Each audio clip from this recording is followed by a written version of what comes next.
Hey, Dr. Jon Finn here. Welcome to the Habit Mechanic podcast. Right now, you can get my new best-selling book, Train Your Brain for the AI Revolution, at tougherminds.co.uk. The digital book, audiobook, and physical book are all available at a special price that you won't find anywhere else. Welcome to the Habit Mechanic podcast. To help you finish this year strongly and get ready for a successful 2024, we're re-releasing every podcast we've recorded so far that takes a deep dive into the Habit Mechanic book. The episode's coming up in a few moments. Remember, if you want to get your business off to a great start in January, get in touch to discuss how our Habit Mechanic keynotes or workshops can equip your people with practical skills that help them build super habits in 5 minutes. Or if you want to earn £100,000 per year working part-time by launching your own coaching business, we guarantee to help you do that in just 13 hours. Get in touch with us today to learn more about becoming a certified habit mechanic coach who can transform people's lives and is recognized as a world leader in the field. For more details, contact us via the website. The link is in the podcast notes. Or, if you want to feel better and do better every day, download the Habit Mechanic University app from your app store. Enjoy the episode. Hello, Habit Mechanics. It's Dr. Jon Finn here. Welcome to another live episode of the Habit Mechanic podcast. Today, we're going to talk about emotions and how to get better at regulating them, and why that's, in my opinion, the most important skill we can learn. I'm joined today by my colleague and friend, Andrew Whitelam. Andrew, how are you? Yeah, hi there, John. Great to be with you again on a live podcast. Looking forward to this one very much. Of course, we're basing our discussions on chapter 14 of the Habit Mechanic book, the full title of which is The Secret Science of Fulfilling Your Potential, Emotional Regulation. It's a short chapter in the book, but there's so much science in there. But in the Tougher Minds way, it's science made practical and accessible and very engaging. So that's the way we're going to make it in this podcast too, as well, I'm sure. I want to start off by asking you a question, John. I mean, by all means, put me on pause for a moment if you want. But I remember when I first heard the term by working with you. I think it's really useful to ask, what is emotional regulation and how does it function for us as humans? Well, that's two questions, Andrew. It is technically, yes. And I'm going to just, before I answer those questions, so we're live streaming the Habit Mechanic University app, and just remind people that they can ask us questions. We're taking live questions, and that if you want to join future live episodes where you can ask us questions in real time, then join us for future episodes in the Habit Mechanic University app. So, emotional regulation, yeah, it's one of those terms that I suppose we hear a lot. We might have one understanding of what it means, which might be different to an understanding other people have. For me, well, emotions are really chemicals in your brain, but I was pretty compelled by the research I was reading, particularly around my PhD work, that emotions are the dominant, or what we might call the immediate biological signals that are primal in what we think and do. So the way I think about it is that emotions are the primary thing that get our attention. So we could say emotions drive our attention, and what we know is that then our attention drives our learning, because what we pay attention to, both what we're thinking about, but also what we physically do, it changes our brain. So via that process called neuroplasticity. So emotions are the primary thing that gets our attention. So we can say emotions drive our attention. And we also know that attention drives learning. So that's why emotional management, emotional regulation, and this is in previous episodes, we talked about hacking, helpful attention control. For me, my favorite scientific way of expressing helpful attention control is emotional regulation, because it's recognizing, well, wait a minute, these emotions that I'm experiencing right now, they're not helping me. So I need to do something about them. I need to manage them. I need to regulate them so that I experience some different emotions that are more helpful for me. So emotions, they're always there, they're ever present. And sometimes I hear people say, I had no emotions. Well, that's also an emotional reaction. It's just you just don't think of what you're experiencing as emotions, but they are absolutely emotions. They're always there. They're either helping us or they're being unhelpful for us. And when we notice that they're not helping us, we can do something about it via emotional regulation. And that's a skill that we can learn how to get better at. Yeah, and perhaps it's worth reiterating. You talked about that equation, emotion drives attention, which drives learning. And of course, you've said before, we've talked before about learning new things is so crucial for us. But yet it's hard in the modern context of the attention economy where we face so many distractions. So it is that idea of being able to focus, I suppose, in real common parlance, in an slightly uneducated term, that's so important, Jon. We're being bombarded by things, and there's a fairly common understanding in the human body, what I would think of as the physical body. So I studied physiology. I taught physiology at university level, and there's a common understanding of something called homeostasis within the body. The body's trying to regulate itself. It's regulating the temperature, etc. There's automatic processes going on. Well, actually, the way I think about it and understand it, there's an emotional homeostasis going on as well. We're trying to feel good. That's what we're ultimately trying to do. So when we don't feel so good, our brain makes us aware of it through our emotions. And when you are aware of something, it means it's being pushed into your prefrontal cortex. So if we go back to the lighthouse brain model, which we've done an entire podcast on, but we unpack in chapter 12 of the book, when we become conscious of something, it's when Hugh, our horribly unhelpful emotions, nudges willpower up in the lighthouse library to say, look, I've got a problem down here. So we've got all these emotions whirling around all the time. We're just not always conscious of them. But when we get consciousness of them, it's when we can start to intercede and do something.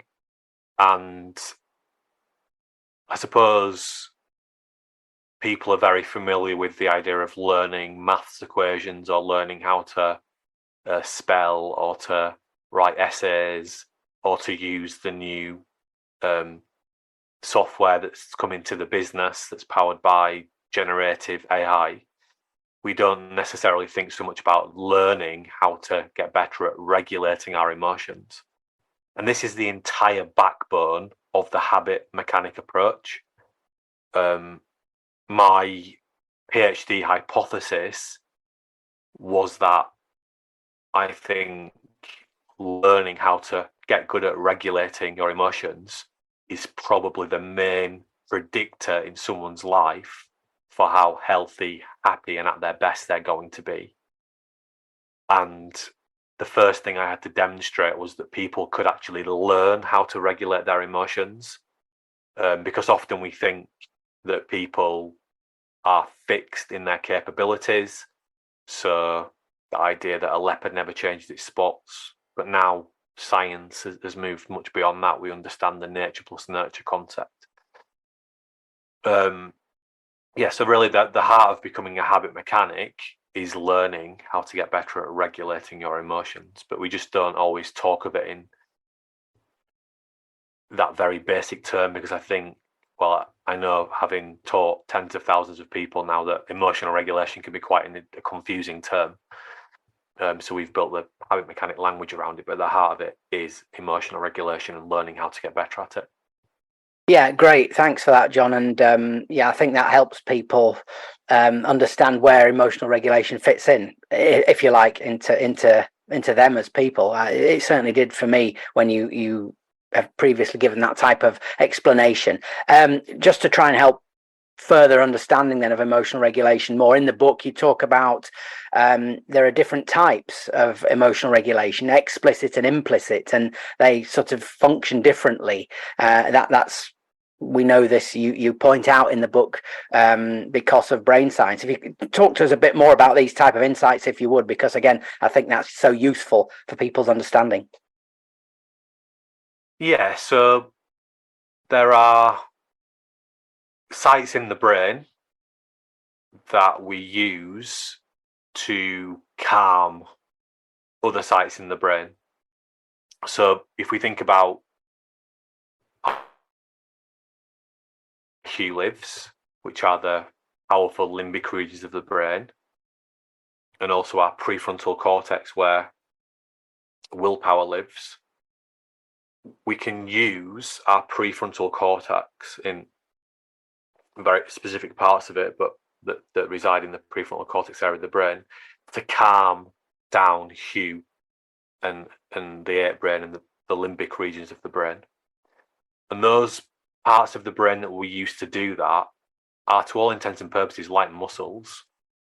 So the more you activate those areas, the stronger they become.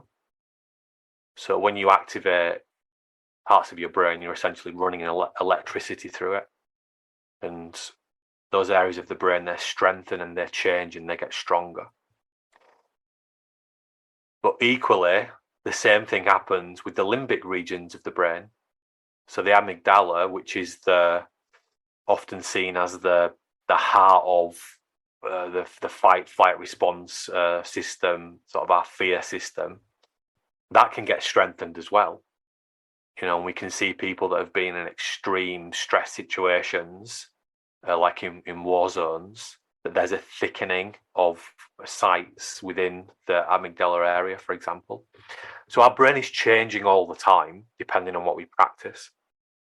So we can all recognize a conscious, deliberate effort to stop ourselves doing something or thinking something that we know is not helpful for us. So what we might, an example might be that you go into the cafe and you see a lovely chocolate muffin and you're thinking that looks really good. And our brain's telling us that's going to be really good. But you catch hold of yourself and say, well, wait a minute, I'm on a diet at the moment, so I'm not going to have the chocolate chip muffin. So we are regulating ourselves in that moment, but it's very effortful and very deliberate. So that's an example of explicit emotional regulation. And you could do a similar example about how you're thinking. So you could notice yourself dwelling on something that had happened this morning, and you say, wait a minute, that's not helpful to dwell on that. I'm going to think about this other stuff instead. I'm going to use my little FAB framework and think about, well, what was I fortunate to be able to do? How can I adapt my goals? Because the thing I thought was going to happen doesn't happen. What are the benefits of what I'm learning? So they're explicit examples. But the more we practice this, I suppose, emotional regulation repetitions, the stronger we are at managing those impulses, and the more automatic we're able to respond, to the point where we start to develop an implicit emotional regulation response, which is maybe not completely effortless, but it takes far less energy and effort than the explicit response. So, and that's I suppose the engine of rewiring your habits, is that you start by, okay, I want to build a habit of going for a run every morning. You start by doing it. Oh, can't be bothered with this. Oh, it's freezing outside. Oh, I'd just rather have a lie-in. But you make yourself go out and and you get to the point where you're not magically going out of the door, but it's much easier to get out of the door because you've practiced this and you've automated the thinking and the doing connected with it. It may be that you want to change your diet. Previously, when you went to the supermarket, you were always in the crisps or the chips for our American listeners, and the chocolate aisle. You're always there, and you were getting your treats for the weekend. And you've identified that's not something that's helpful for you. But the next time you go to the supermarket, you still wander up the aisle and you're sort of looking, and maybe you grab one thing as a treat, and then maybe if the next few times you go past the aisle and you get drawn to it. But eventually you might not even go down the aisle anymore because you've just stopped buying that type of stuff. You've built a different habit. So emotional regulation really is the engine that we can use to change our behavior. And the more we practice resisting, the better our brain gets at it. But in order to really supercharge change, we've got to activate the 9 action factors as well, which make it easier to resist the old behavior that we don't want to do anymore. Yeah, and I'm going to ask you in a moment about proactively managing and becoming better at managing and regulating emotions. But just to say, the scenario you've outlined, it might be helpful for people to think this would apply then if in a work context, for instance, if somebody, I don't know, sent you an email or a message or a memo or something, and it you didn't particularly like the content, or you felt the content was threatening, you might learn to become more considered in your response. You might learn to not have the same emotional, should we say, reaction to it that you previously have had, which would be damaging and unhelpful to you. Just taking that specific sort of office context that maybe quite a few people might have experienced. Yeah, so that's connected to stress management and the fight or flight type response. And we have, I think there's 37 tools in the book and the app, and they're all about regulating your emotions better. So there are some hyper specific tools and theories that we can dive into, like that stress response example, that are absolutely emotional regulation examples. So whatever we're doing right now, whatever behaviors we're displaying today and habits, that's all driven by what we've been practicing. So we can change those behaviors and habits by practicing something different. But practicing something different is difficult because our brain doesn't like to do different things. It resists doing different things that don't give it immediate rewards. So that's where we've got to get the behavioral science on our side. There's an interesting insight. So I was reading a new neuroscience book just last night about microdosing and the work at Imperial College London that's world leading in that area.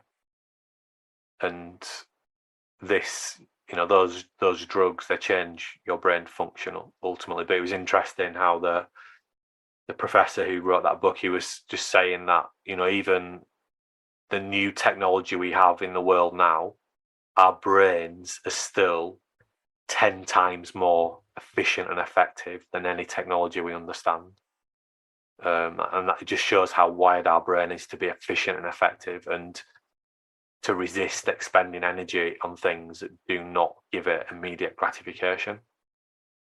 I just thought that was really interesting, and it underpins a lot of what we're saying in relation to our brain's number one operating rule is to save energy, and that's why it habituates everything.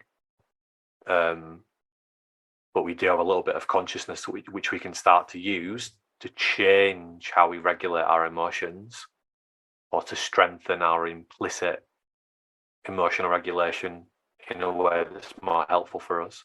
But we've got to use the behavioral science as well, and habit building plans and the 9 action factor models, etc.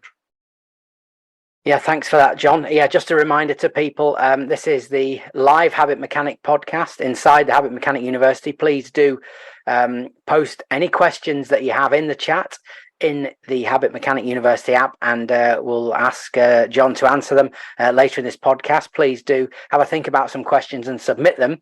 We're going to talk in more depth about this, and also keep discussing the idea of how we can become thinking ourselves happier, if you like, how we can start to use this insight into emotional regulation to do that. And that's coming later in the podcast. But John, I know in the book you share really a fascinating example of somebody, as you put it, taking responsibility and regulating their emotions after an incident, an event in their life that would, for many people, well, it was catastrophic for the person concerned, but might also have left a massive emotional scar. And this is Christina Vogel, a German elite cyclist. I think she was a record breaker and had been to Olympic Games. And you share her story in the book, which is really quite remarkable. If you could just reappraise us of that, because I think it does make so much of what we've said tangible and real, and it's also an absolutely amazing human story too. Yeah, it's I'm trying to think when this happened. So it was June 2018, so not so long ago. And you know, the story is a training accident where this world champion cyclist, Christina Vogel, crashed and lay on the floor, recognizing there's a serious problem here. And essentially she'd damaged her spine and she was never able to walk again after that crash. So literally within seconds, her life absolutely changed. And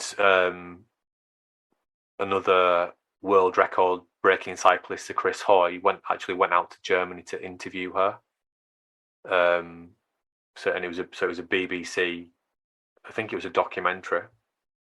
And I was just amazed by her ability to regulate her emotions around this very, very quickly. But I wasn't so surprised by that, because to get to the levels of performance she's produced, that's also underpinned by emotional regulation, which is basically allows us to delay short-term gratification and keep persisting. So, yeah, she says, and it's also worth pointing out that we actually, I think 2 or 3 episodes ago, we've actually released this chapter in full as a podcast, so you can go back and you can listen to these insights as they are described in the audiobook a few podcasts back. But she says, and I'm reading from the book here, asking why does not bring you any further, so why me? Why is it me? This has happened to, why am I not going to be able to walk again? So she says, I want to get back into life, not depend on a lot of help. I must use this strength I had in competitions for life. And then she says, this is the toughest challenge ever, but what do you do? Lie in bed and do nothing each day, or take it on and achieve what you can? I am still happy to be here, and my situation could have been worse. It could have been I have no movement in my arms. So that is, I mean, I show a video clip of this in presentations, and people regularly cry because it is so emotive, saying, well, it could have been worse. I could have been completely paralyzed. And then she talks about, what her new goals are, things she's got to look forward to. She explains how she's really fortunate that she's got this adapted car and a new house, and she's got all this support, and she's looking at another sport. It shows her trying to play, thinking, well, I could maybe compete in this sport, as an Olympian. So it's recognizing those emotions that are getting her attention. This is rubbish. It's horrible. do I want to? I'm not saying she thought this, but do I want to be here anymore? I reckon these emotions are not helping me. So I'm going to do something about that. I'm going to change the meaning of this situation for me. And meaning focused coping is something that's embedded into how we, in our approach, help people to manage stress and build confidence, which at its heart is emotional regulation, but we just don't explicitly call it that as we're describing that particular approach. But yeah, I think the Christina's story is amazing, and I'm sure it was actually interesting. Another time I was giving a talk somewhere, and the keynote speaker before me, I can't remember what had happened, but he'd had some sort of life-changing accident, and he was giving a story about more of a personal narrative about how he'd recovered and how he'd changed his outlook on his life, and it was a really phenomenal personal biographical story that he gave about himself. And then afterwards I gave the Tougher Minds sort of presentation, of which emotion regulation is integral, or is it's the epicenter of it.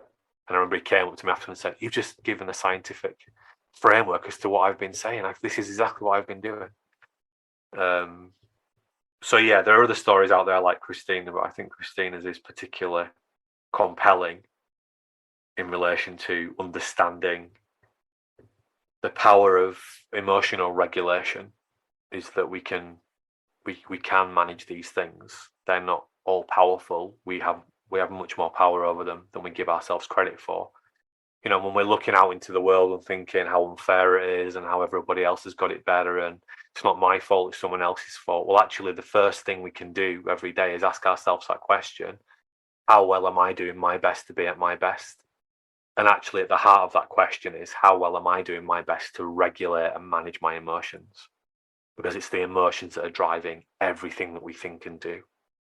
And if they're not helping us, then the first thing we need to do is to get better at regulating them, or in our language, developing your habit mechanic intelligence and becoming a habit mechanic.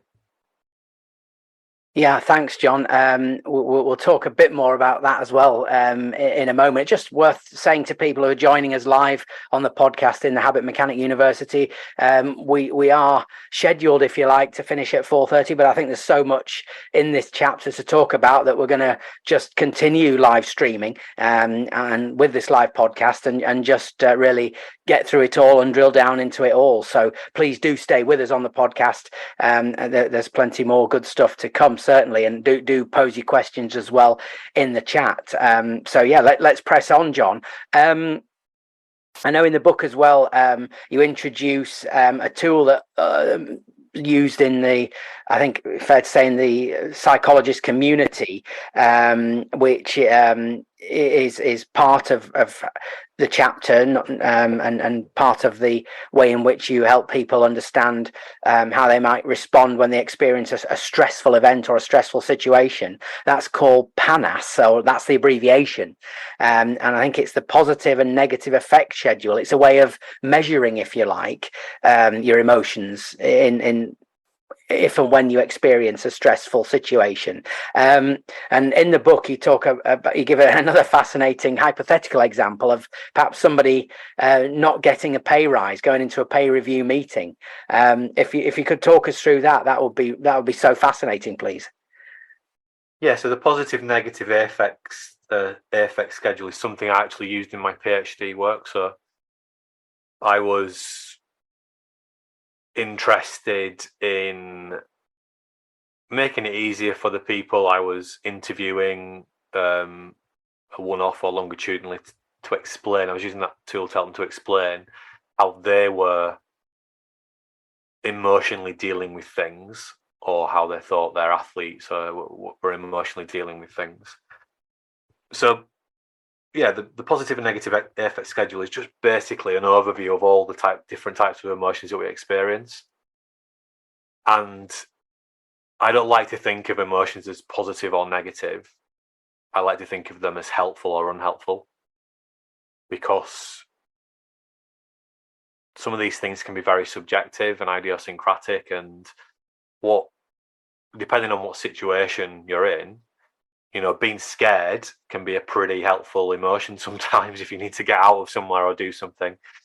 Equally, being really positive and happy is not always appropriate for some situations, and not always helpful. So for me, it's much better to think about emotions as, is this helpful for me right now, or is it unhelpful? And if it's unhelpful, what can I do to get my attention onto or generate some emotions that are more helpful for me? So, yeah, the example I give is, imagine you're going into a peer review at work.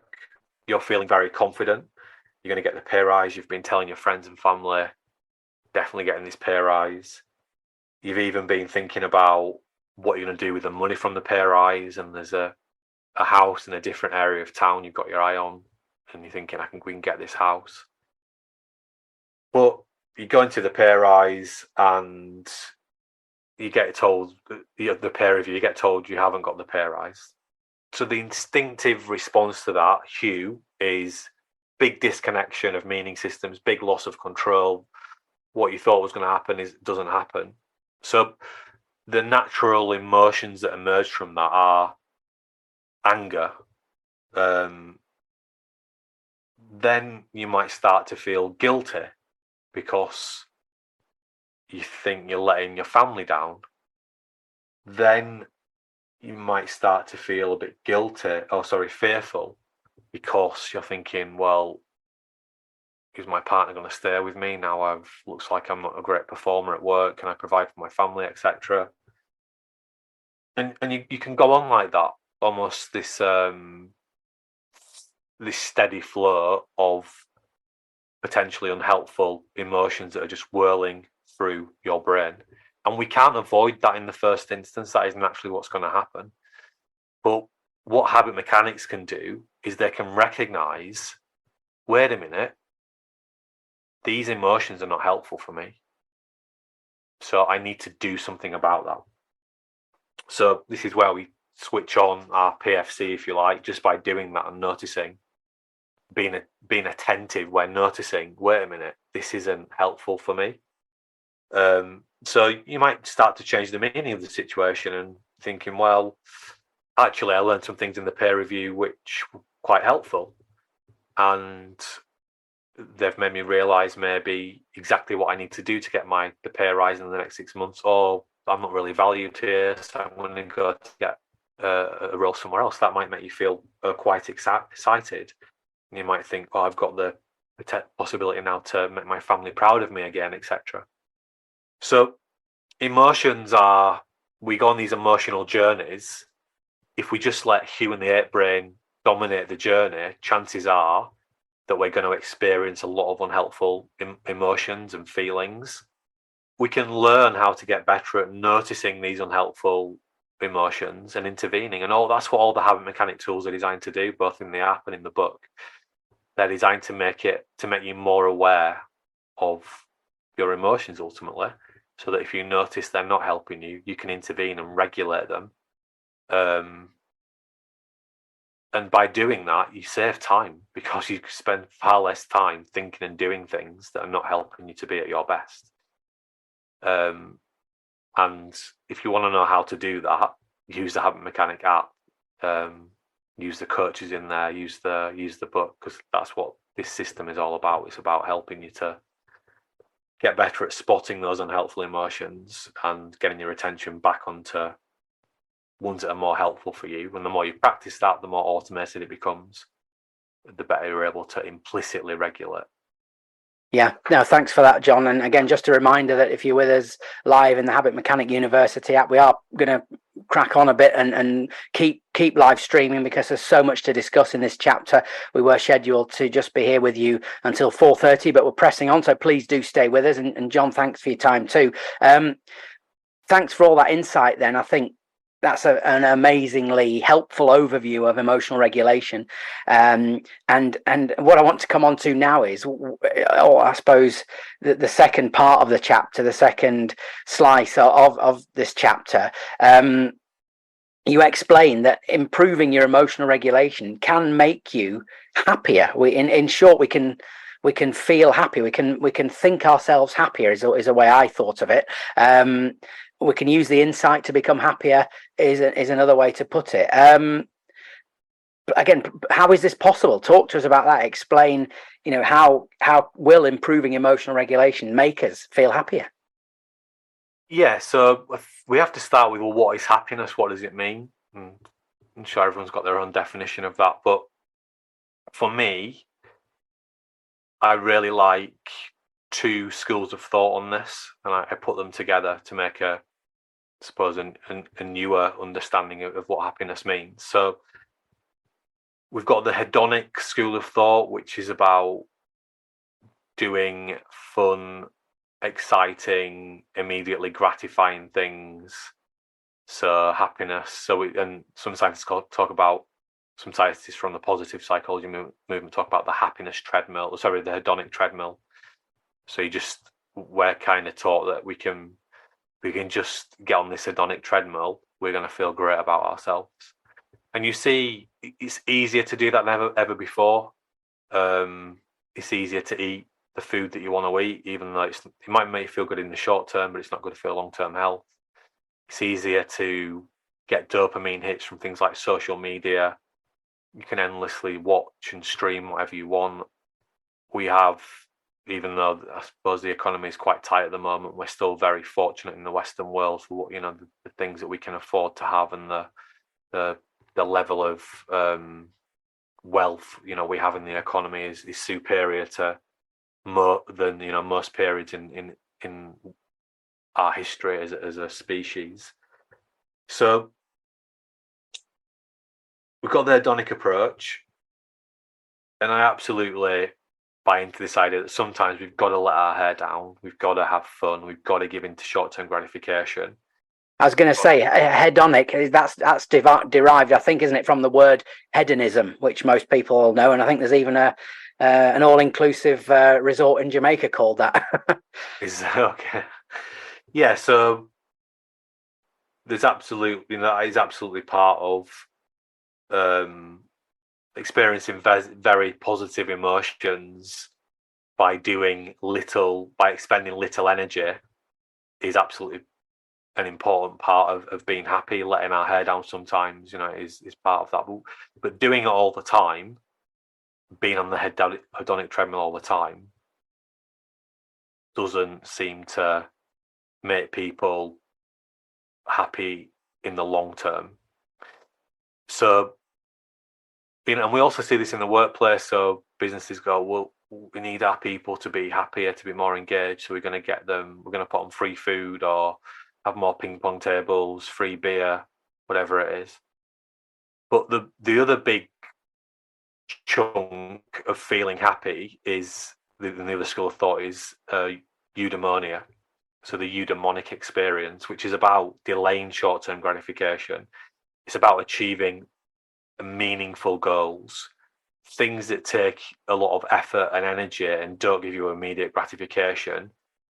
But when you achieve the goal, you feel really good about yourself. And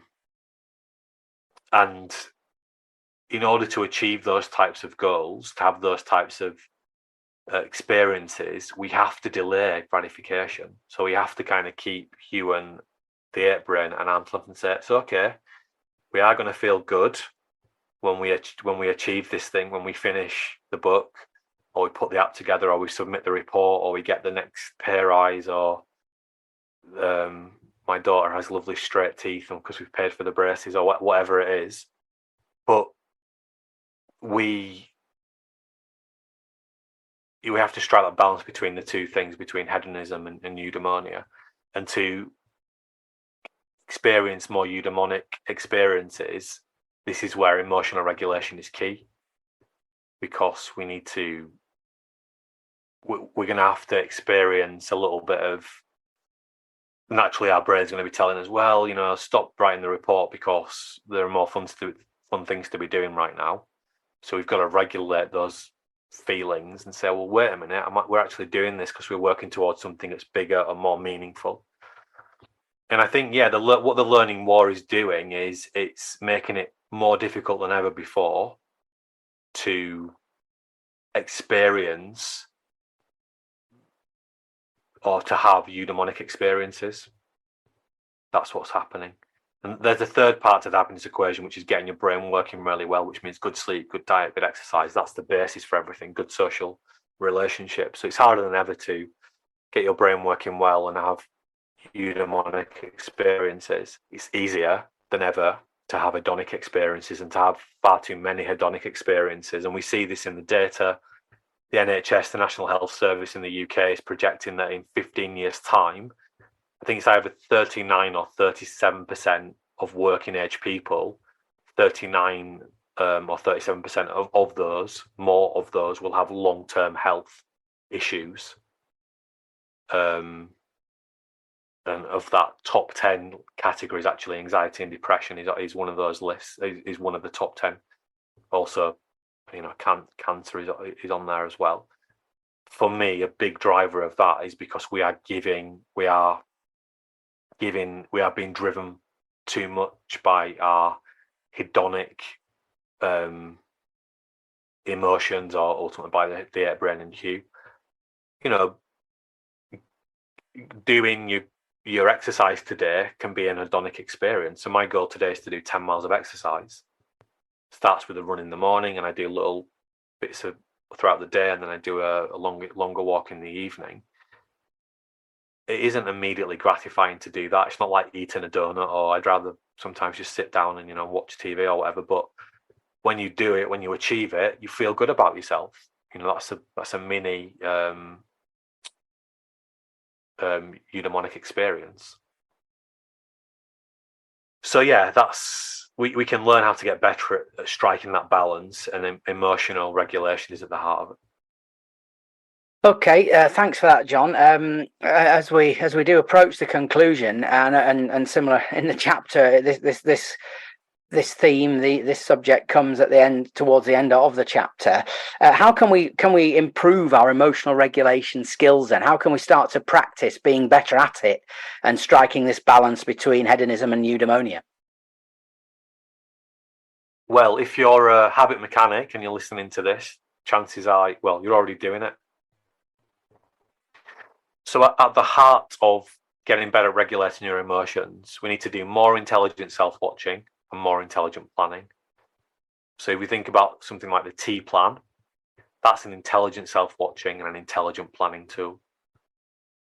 So that's we can say the same for the 3-to-1 end of day reflection. Also, if we're using our FAM story to create longer term goals and connect those with our short term goals, that's another way of doing it.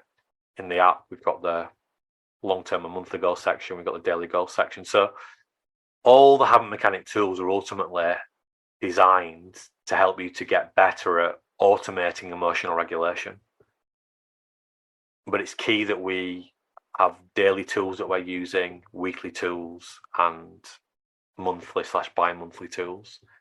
And if you actually go to chapter 36 of the Habit Mechanic book, I kind of unpack all the tools in those time frames. These are the daily tools, these are the weekly tools, these are the longer term tools. So yeah, that's what the Habit Mechanic approach is all about, and the toolkit we provide and the coaching we provide is all designed to help you to get better at regulating your emotions. And I think emotional regulation and emotions are so misunderstood. They're often added to a list of important things in our lives, but for me, they are the foundation of everything, because they are the drivers of what we pay attention to, and therefore the driver of what we get good at, for better or for worse. So if you keep paying attention to how rubbish you are and how your life will never be where you want it to be, well, that's what you'll get good at thinking about, and therefore it'll be much easier to think about that thing, and then it just becomes a big negative self-fulfilling cycle. Whereas habit mechanics would catch themselves doing that, and then they would say, well, actually, I need to work with the stress coach in the app, for example. I need to work with a confidence coach in the app, and they start to build better habits by using that. Yeah, thanks for that, John. Thanks for taking us through chapter 14 in such great detail. We've just got time to pose a question to you. I know a question that you sometimes get, and you touched on it, you have touched on it before, but what you're saying here is essentially, correct me if I'm wrong, by improving our emotional regulation, it's not that you'll never feel stressed again. You will experience stress. It's just that you will deal with it much better, in simple terms. Yeah, stress is a natural neurobiological response in our brain. We're never going to, and we don't want to get rid of the stress response. It's there for a reason. If you hear that, bang, there might be a reason to pay attention to it, right? So that's what the stress response is there to do. Unfortunately, our stress responses are getting triggered far too often in the world that we live in. We're being bombarded, we're being overwhelmed, and if we don't know what we're doing, we end up not processing out the stress each day and each week, and therefore we don't sleep as well as we need to. You know, in our tools, we encourage you to create little stressors. Well, what do I need to do differently today? At the end, or what can I do differently in the next 24 hours at the end of the 3 to 1? But we try to help you to do it in the most helpful way that you can. So yeah, this is not about eliminating stress. This is about striking a better balance between positive and negative emotions, and making sure that the mix of those is more helpful than unhelpful. So that's Barbara Fredrickson's work, 3 to 1 reflection as a minimal, 3 positive emotions and with 1 helpful, but with 3 positive emotions with 1 negative is a helpful combination of emotions. But that's a minimal ratio. Sometimes we're going to have to go up to 11 to 1 for it to be a helpful ratio, because the 1 can be so dominant. So yeah, we're not going to eliminate stress. Stress is a really important part of our lives. We just need to get better at managing it. And that's what the habit mechanic approach will show you how to do.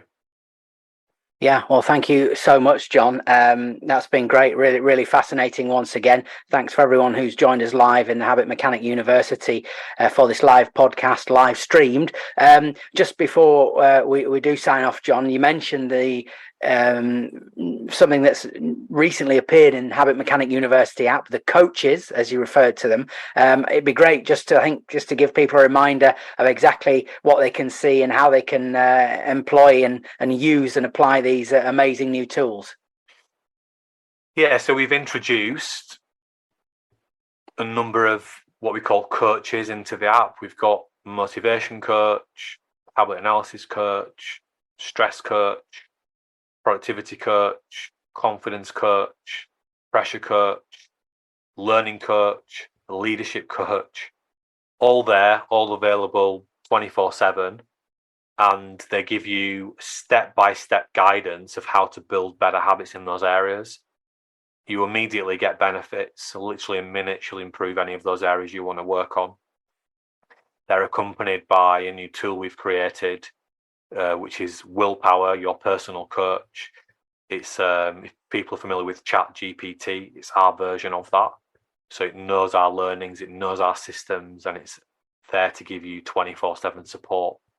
And each of those coaches, they give you step-by-step instructions of how to build better habits in any area of your life that you want to. So if you're looking to build better habits in any of those areas, go check out the coaches and work with them. They're always there. And of course, on top of that, we have these live sessions that we're running. We're running 3 times a week at the moment, live sessions where you can interact with us, you can ask us questions. On top of that, we have a back catalogue of training and resources, and we have the toolkits that are designed to help you to build better habits in these areas. So yeah, the Habit Mechanic University's 24/7 coaching support to help you improve your happiness, performance. And we know that if you keep practicing and working with those coaches over about 90 days, you're going to see over 25% improvements in your happiness and your performance. So it's there, it's in your pocket now, but it won't happen by magic. You have to use it. You have to go in there. But it only takes a few minutes each day. So yeah, use the tool. Thanks very much, Jon. That's great. As you say, plenty coming up live in the Habit Mechanic University. We have another Change Challenge coaching session tomorrow, and then next week, 2 Change Challenge coaching sessions and a live masterclass as well, live streamed. And that live masterclass is about improving sleep, diet, and exercise. So well worth logging in for that. Jon, anything you'd like to say to just sign off? Yeah, just thank you to people for tuning in live, but also listening on the recorded pod as well. Life is complex. We are being bombarded. It's easier than ever for those unhelpful emotions to rear their heads and dominate our attention. But it doesn't have to be that way. We can learn how to regulate them. That is at the heart. We don't use that language very often, but it's at the heart of everything we're talking about in the habit mechanic approach. So you can definitely get better at regulating your emotions, building more implicit emotional capacities. And what I've always found so fascinating with the habit mechanic approach is you just never know which habit you're working on right now might be the one that gives you this big leap forwards in your life. It's fascinating actually in the app where I'm hearing more and more people talking about super habits and recognizing actually if I do that one thing, that makes such a big difference in my day. And that's why we say you're only ever one habit away. Thanks for listening. Remember, if you want to get your business off to a great start in January, get in touch to discuss how our Habit Mechanic keynotes or workshops can equip your people with practical skills that help them build super habits in 5 minutes. Or if you want to earn $100,000 a year working part-time by launching your own coaching business, we guarantee to help you do that in just 13 hours. Get in touch with us today to learn more about becoming a certified habit mechanic coach who can transform people's lives and is recognized as a world leader in the field. For more details, contact us via the website. The link is in the podcast notes. Or if you want to feel better and do better every day, download the Habit Mechanic University app from your app store. Thanks again for listening. Thanks for listening to the Habit Mechanic podcast. If you liked it, please subscribe and tell someone else about one of the ideas or insights that you found most interesting.